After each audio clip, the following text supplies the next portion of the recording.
لعنت جس چیز کے بدلے انہوں نے اپنے تئیں بیچ ڈالا وہ بہت بری ہے،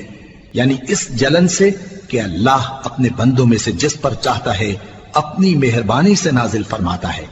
اللہ کی نازل کی ہوئی کتاب سے کفر کرنے لگے تو وہ اس کے غضب بالائے غضب میں مبتلا ہو گئے،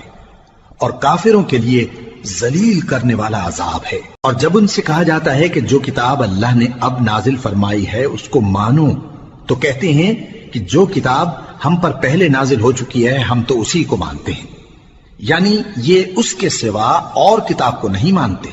حالانکہ وہ سراسر سچی ہے، اور جو ان کی آسمانی کتاب ہے اس کی بھی تصدیق کرتی ہے۔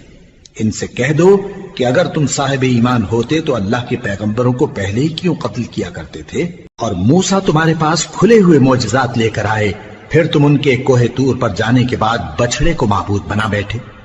اور تم اپنے ہی حق میں ظلم کرتے تھے۔ اور جب ہم نے تم لوگوں سے پختہ عہد لیا اور کوہ طور کو تم پر اٹھا کھڑا کیا اور حکم دیا کہ جو کتاب ہم نے تم کو دی ہے اس کو زور سے پکڑو اور جو تمہیں حکم ہوتا ہے اس کو سنو، تو وہ جو تمہارے بڑے تھے کہنے لگے کہ ہم نے سن تو لیا لیکن مانتے نہیں، اور ان کے کفر کے سبب بچڑا گویا ان کے دلوں میں رچ گیا تھا۔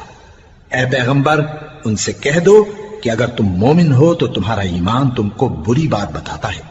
کہہ دو کہ اگر آخرت کا گھر اور لوگوں یعنی مسلمانوں کے لیے نہیں اور اللہ کے نزدیک تمہارے ہی لیے مخصوص ہے تو اگر سچے ہو تو موت کی آرزو تو کرو، اور ان اعمال کی وجہ سے جو ان کے ہاتھ آگے بھیج چکے ہیں یہ کبھی اس کی آرزو نہیں کریں گے، اور اللہ ظالموں سے خوب واقف ہے۔